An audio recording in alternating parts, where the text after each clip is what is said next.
کل کا خواب بہت بھیانک تھا۔ شاید اس لیے گھر آنے کے تصور سے میں آج پوری شام معمول سے زیادہ خوفزدہ رہا تھا۔ بار میں ہم 4-5 دوست ایک نیم دائرے میں کھڑے تھے۔ رستم علی نے اپنی منحنی انگلیوں میں گلاس جکڑا ہوا تھا، اگرچہ وہ وقفے وقفے سے اسے ہونٹوں سے لگا بھی رہے تھے اور کچھ نگلتے ہوئے بھی نظر آتے تھے، لیکن اس میں پڑی ہوئی وسکی تقریباً 1 گھنٹے سے جہاں کی تہاں تھی۔ میرے خیال میں اگر کوئی چڑیا اتنی دیر سے اس گلاس میں سے پی رہی ہوتی تو اب تک ان سے زیادہ پی چکی ہوتی۔ وہ صحت گنوانا بھی نہیں چاہتے، مگر فیشن اور کاروباری اغراض کے پیش نظر تعلقات میں وسعت اور رچاؤ پیدا کرنے کے لیے پینا بھی چاہتے ہیں۔ اس لیے بیچ میں سے نشے کے بجائے محض کمینگی برآمد ہوتی ہے۔ میں نے اس وقت سوچا تھا، جو بعد میں درست ثابت ہوا، کہ رستم علی اکیلے کلب نہیں آ سکتے، بیگم یقیناً ساتھ آئی ہوں گی۔ خواتین چاہے پیتی بھی ہوں، بالعموم بار پر آنے سے گریز کرتی ہیں، اس لیے وہ لاؤنج میں خواتین کے کسی گروپ میں بیٹھی اپنے میکے والوں کے دولت مند ہونے کے بارے میں کوئی قصہ سنا رہی ہوں گی۔ اسی لیے خواتین میں زیادہ مقبول نہیں ہے، لیکن اس کی انہیں ضرورت بھی کیا ہے؟ جس حلقے میں انہیں مقبول ہونا چاہیے وہاں وہ خاطر خواہ طور پر مقبول ہیں۔ بل اگر ساتھ ہوتا تو بیگم رستم علی بار میں ضرور آتی، چاہے پینے سے احتراز کرتی۔ وہ بل کہاں چلا گیا؟ خیر چھوڑو سالے کو، یہ کون سا موقع ہے اس کے بارے میں سوچنے کا؟ رشید نے شیخ مسعود سے کہا، جج صاحب ان لوگوں کو وہ برما میں شکرقندی کے شہتیروں والا قصہ سنائیے۔ مسعود نے کہا، ہاں میرا ایک دوست تھا، بہت بھولا سا۔ مجھے خیال آیا کہ آخر یہ سب لوگ ایک ایک کر کے کلب سے اپنے اپنے گھروں کو روانہ ہو جائیں گے۔ دفتن کہیں سے بہت سا پسینہ آ گیا، طبیعت گھبرا گئی، مجبوراً اسٹول کھینچ کر بیٹھ گیا، رومال نکال کے گردن، پیشانی، چہرہ پونچھا، پھر گلاس کاؤنٹر پر رکھ کر دونوں ہاتھوں کو رومال سے رگڑا۔ مسعود صاحب لہک لہک کر قصہ سنا رہے تھے اور میں سوچ رہا تھا کہ آخری آدمی کے چلے جانے کے بعد بیرے میرا منہ تک رہے ہوں گے، نہایت سنجیدہ نظروں سے، جیسے اس پر کوئی بہت اہم تحریر لکھی ہو کسی انجانے رسم الخط میں اور یہ اس کا سراغ لگانے کی فکر میں ہو۔ تنگ آ کر ان میں سے ایک حوصلہ کر کے آگے بڑھے گا اور بتائے گا کہ صاحب کلب کا وقت ختم ہو گیا ہے، آپ جتنی وسکی چاہتے ہیں بنا کر رکھ دیتے ہیں، 3 بڑے پیگ اور سوڈا۔ بہت اچھا جناب۔ ٹھک ٹھک بوتلیں، گلاس، برف کی خالی بالٹیاں الماریوں میں رکھی جائیں گی، کٹک کٹک تالے لگیں گے اور وہ خسر پسر کرتے غائب ہو جائیں گے۔ اس بار رونق کمرے میں اس وقت بالکل تنہا ہوں گا، لیکن پھر بھی کلب میں تو ہوں گا، گھر سے دور، خوابوں کی دسترس سے باہر، ان کی دستبرد سے محفوظ۔ کوہنیاں کاؤنٹر پر ہوں گی، سر ہتھیلیوں میں ہوگا، اور اس بے پناہ نشے کے عالم میں بھی نظریں گلاس میں کچھ ڈھونڈ رہی ہوں گی۔ وہ کچھ کیا ہے میں آج تک نہیں جان سکا۔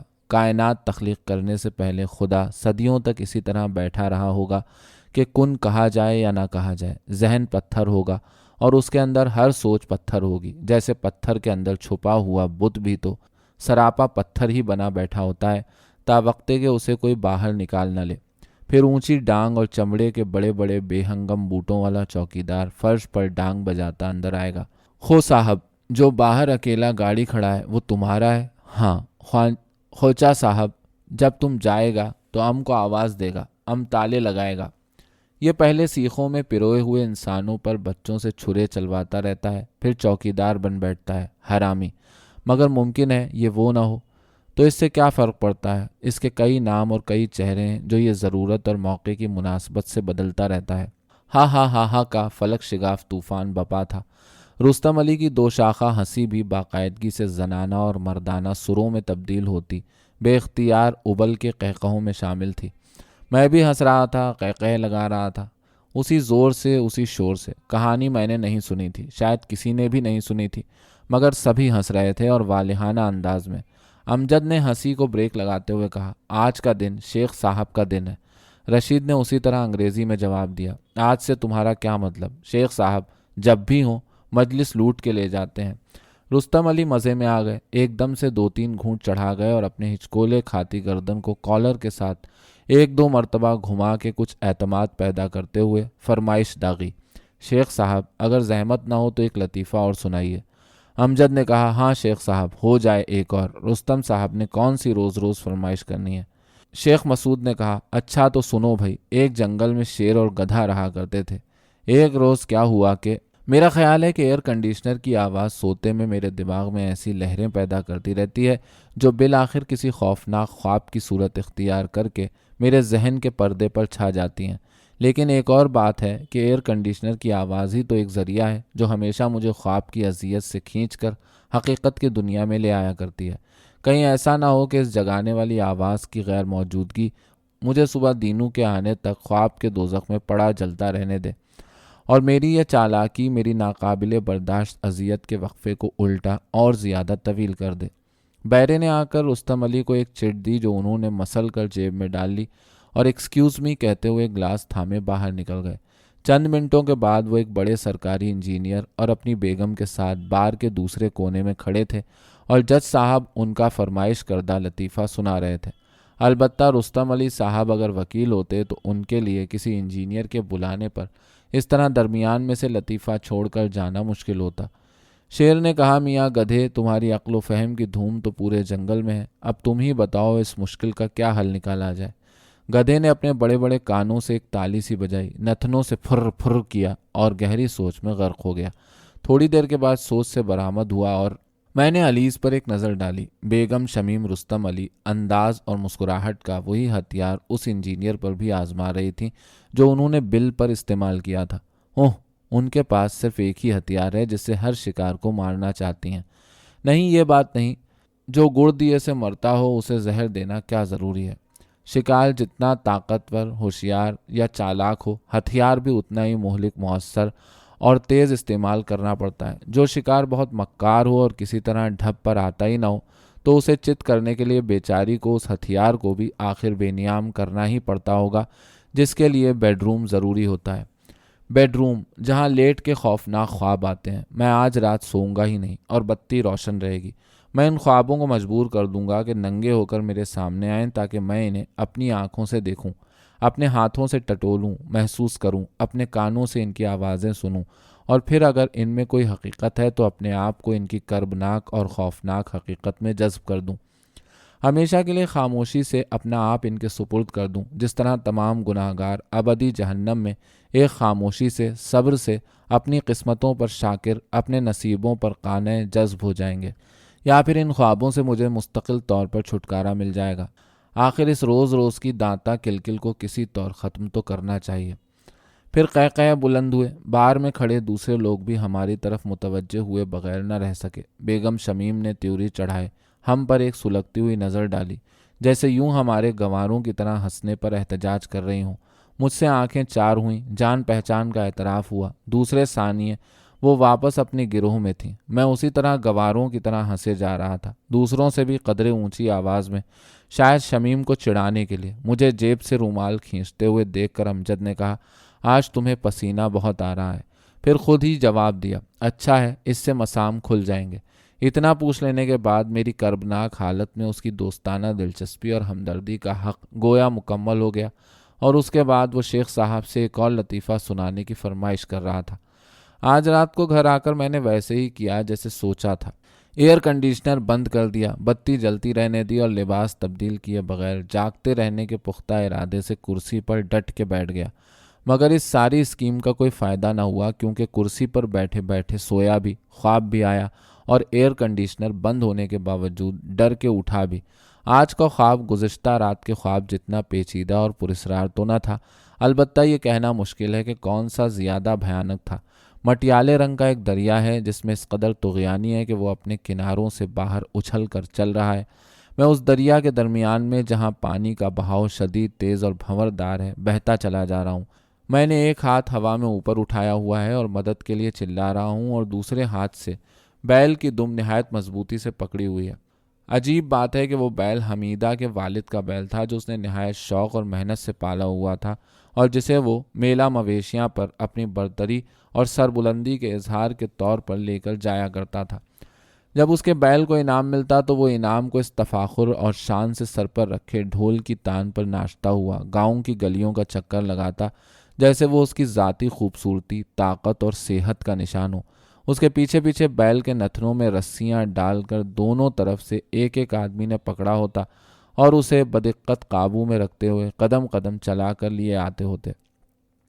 میں بیل کو ہانک کر کسی ایک کنارے کی طرف لے جانا چاہتا ہوں، لیکن وہ اپنی بے پناہ طاقت کے باوجود کسی بھی طرف رخ بدلنے سے قاصر ہے اور پانی کے ریلے کے سامنے بالکل بے بس بہا چلا جا رہا ہے۔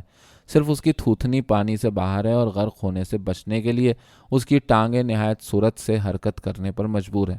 اس کا سانس پھولا ہوا ہے اور ہر لہجہ اس کے نتنوں میں تیزی سے آتی جاتی ہوا پھوں پھوں کی آواز پیدا کر رہی ہے۔ مجھے اس حقیقت کا پوری طرح احساس ہے کہ میری زندگی بھی اس وقت تک ہے جب تک کہ بیل کا دم باقی ہے۔ ہم دونوں کے سوا دور دور تک کسی انسان یا حیوان کا کوئی نشان نہیں، صرف کبھی کبھار کوئی پرندہ اوپر سے قطعی لا تعلقی کے ساتھ اڑتا ہوا گزر جاتا ہے۔ دفتن سامنے ایک پل نظر آتا ہے جس پر کھلونوں کی طرح کے چھوٹے چھوٹے انسان چل پھر رہے ہیں۔ میں بچاؤ بچاؤ کی آواز بلند اور تیز کر دیتا ہوں۔ پل نزدیک آ جاتا ہے۔ کچھ لوگ متوجہ ہو جاتے ہیں، وہ دوسروں کو بتاتے ہیں اور پل پہ ایک جمگھٹا اکٹھا ہو جاتا ہے جو نہایت دلچسپی سے ہمیں زندگی اور موت کی کشمکش میں مبتلا دیکھتا رہتا ہے۔ میں پکارتا ہوں، رسی پھینکو، رسی پھینکو، تاکہ اس موقع پر خود سلامتی کی حدود میں آ جاؤں اور اتنی دور تک اپنے بچا کے لانے والے کو اس کی قسمت پر چھوڑ دوں۔ کوئی رسی نہیں پھینکتا۔ پل کے قریب پہنچ کر سب چہروں پر حسرت سے نظر دوڑاتا ہوں اور رسی پھینکو کی رٹ لگائے رکھتا ہوں، اگرچہ دل میں بخوبی جانتا ہوں کہ کوئی رسی نہیں پھینکے گا۔ سامنے نیلے آسمان پر خاموش، چپ چاپ، اپنے محفوظ ہونے پر مطمئن یا زیادہ سے زیادہ ہماری حالت پر مستعجب رنگا رنگ چہرے جڑے ہیں۔ ان سینکڑوں چہروں میں کوئی شناسا چہرہ نہیں۔ ہاں، ایک ہے، محسن کا چہرہ۔ میں ایک اعتماد سے چیخ کر آواز دیتا ہوں، محسن، رسی پھینکو۔ وہ صرف آہستہ سے انکار میں سر ہلا دیتا ہے۔ میں بیل کی دم پکڑے پل کے نیچے سے گزر جاتا ہوں۔ ٹوٹتے دم والے بیل کی تھوتنی پہلی مرتبہ پانی میں ذرا سی ڈوب کر ابھر آتی ہے۔ مجھے ایک ہلکا سا غوطہ آتا ہے۔ موت سے گویا ہتھ جوڑی ہو گئی۔ چند ثانیوں کے لیے بیل پہلے سے بھی زیادہ تیزی سے تیرتا ہے اور پھر دوسرا غوطہ کھاتا ہے، پھر تیسرا، پھر چوتھا۔ دم ہاتھ سے گئی۔ میں مٹیالے پانیوں میں کہیں گرتا چلا جاتا ہوں کہ تڑک سے آنکھ کھل جاتی ہے۔ سامنے بستر لگا ہے اور جیکی میرے پاؤں کے قریب فرش پر سویا ہے۔ اس گرم کمرے میں آدھا کرسی کے بازو پر لٹکا ہوا ہوں اور بدن پسینے میں شرابور ہے۔ آنکھیں تک پسینے میں ڈوبی ہوئی ہیں۔ یہ محسن یکایک کہاں سے یاد آ گیا؟ وہ تو چھٹی جماعت میں کوئی سال بھر کے لیے میرا ہم سبق رہا تھا۔ اس کا باپ کہیں سے تبدیل ہو کر ہمارے گاؤں کے اسٹیشن کا اسٹیشن ماسٹر آ لگا تھا۔ محسن بہت بھولا بھالا سیدھا سادہ لڑکا تھا، زیادہ باتیں نہیں کرتا تھا اور شرارت کے تو نام سے بھی ناواقف تھا۔ وہ ماں باپ کی اکلوتی اولاد ہونے کے سبب بہت لاڈلا تھا، اس لیے گھر سے باہر کی دنیا میں ہر وقت ڈرا سا رہتا۔ اس کے علاوہ وہ اسکول میں چونکہ نیا آیا تھا اور بہت شرمیلا تھا، اس لیے سب سے الگ تھلگ رہتا اور میں تانوں کے خوف سے گاؤں کے لڑکوں سے جتنا ہو سکتا بچ کے رہتا۔ ہم دونوں تنہا تھے، اس لیے جلد دوست بن گئے۔ ایک مرتبہ گرمیوں کی چھٹیوں میں ہم اپنے گاؤں سے میل بھر دور نہر پر صبح کے وقت نہانے چلے گئے۔ لنگوٹے لگا کر نہر میں کود گئے۔ پانی ہمارے کندھوں تک آتا تھا۔ ہم الٹے سیدھے ہاتھ پیر مار کر تیرنے کی کوشش کرتے، ایک دوسرے پر پانی اچھال کر ہنستے، تھک کر کنارے لگے درختوں کے سائے میں آ بیٹھتے۔ تھوڑی دیر بعد پھر پانی میں کود جاتے۔ ماسٹروں کی نقلیں اتار کر ایک دوسرے کو دکھاتے، سنے سنائے جنوں بھوتوں کے قصے دہراتے، درختوں پر بیٹھی ہوئی پھرتیلی چڑیوں اور اداس فاختاؤں کو دیکھتے رہتے۔ ہم بہت خوش تھے، بالکل آزاد تھے۔ میں کنارے پر لگی ہوئی گھاس پر بیٹھا کنکر اور مٹی کے چھوٹے چھوٹے ڈھیلوں سے پرندوں کا نشانہ کرنے کی کوشش کر رہا تھا۔ پاس کھڑے محسن نے نہایت سنجیدہ آواز میں کہا، شفیع۔ میں آواز کی سنجیدگی سے چونک کر اس کی طرف متوجہ ہوا۔ اس کے بھیگے ہوئے بال ماتھے سے چپکے تھے اور معصوم آنکھیں میرے چہرے پر مرکوز تھیں۔ کیا ہے؟ میں بھی کھڑا ہو گیا۔ ایک بات تمہیں بتاؤں؟ اس کی ٹھنڈی ٹھنڈی نظریں میرے چہرے سے ٹکرا کر پھسل رہی تھی۔ ہاں بتاؤ۔ کل رسولہ میرے گھر آیا تھا چھٹیوں کا کام لکھنے کے لیے۔ وہ مجھ سے کہنے لگا، جانتے ہو شفیع حرامی ہے، اپنے بھائی کا بیٹا ہے۔ یہ رسولہ بڑا سور کا بچہ ہے، تم اس سے کبھی بات نہ کرنا۔ میں بھی نہیں کروں گا۔ میں نے لہجے بھر کے لیے اسے دیکھا جیسے مرتا ہوا ہرن اپنی آبدیدہ آنکھوں سے شکاری کو رحم طلب نظروں سے دیکھتا ہے، اور پھر کچھ کہے بغیر نہر میں غوطہ لگا دیا۔ میں بہت دیر تک پانی کے نیچے چھپا رہا۔ وہاں ایک بے حد دھندلا مٹی کے رنگ کا مبہم سا اجالا پھیلا تھا جس میں کچھ دکھائی نہیں پڑتا۔ اس خاموشی میں گزرتے ہوئے پانی کے بے حد ہلکی سائیں اور میرے پھڑپھڑاتے دل کی دھڑکن سنائی دے رہی تھی۔ میں کچھ سوچ نہیں رہا تھا، کسی بے انصافی کا احساس نہیں تھا، صرف ایک خواہش تھی کہ میں کبھی باہر نہ نکل سکوں تاکہ میرے خجل شرمندہ بدن کو دوبارہ اس کی نظروں کا سامنا نہ کرنا پڑے۔ اچھا تو یہ سبب تھا محسن کے لیے اتنے سالوں کے پردے پھاڑ کر یکایک میرے حال میں در آنے کا۔ یہ سوچ کر قدرے سکون سا محسوس ہوا کہ ان الجھے ہوئے پیچیدہ خوابوں کا کوئی سرا تو آج ہاتھ لگا۔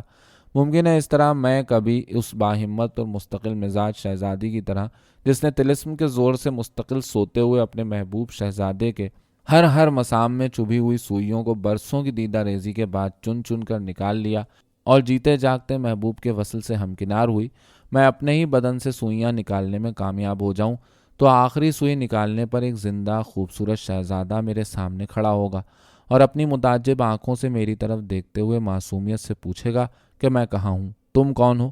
میں خوابوں کے بھیانک پن سے اتنا نہیں ڈرتا کیونکہ وقت گزرنے کے ساتھ ساتھ ہر خواب چاہے کتنا ہی بھیانک کیوں نہ ہو، اس کا خوف دل سے محو ہوتے ہوتے تقریباً بالکل ختم ہو جاتا ہے۔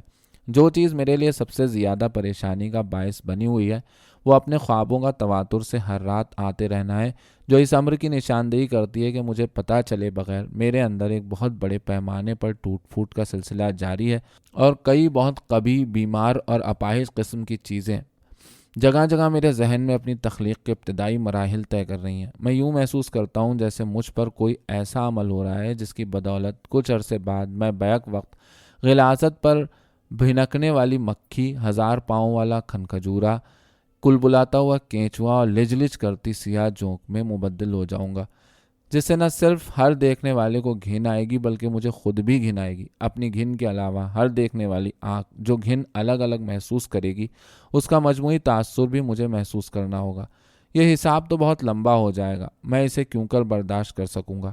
خوابوں کے اس سلسلے کو کسی صورت ختم کرنا چاہیے۔ کیا کیا جائے؟ شاید کسی عورت سے پیار میری اس بیماری کا مداوع کر سکے۔ کل دن میں کئی بار بیگم ریحانہ شیخ کو ٹیلی فون کرنے کا ارادہ باندھ کر ترک کر دیا۔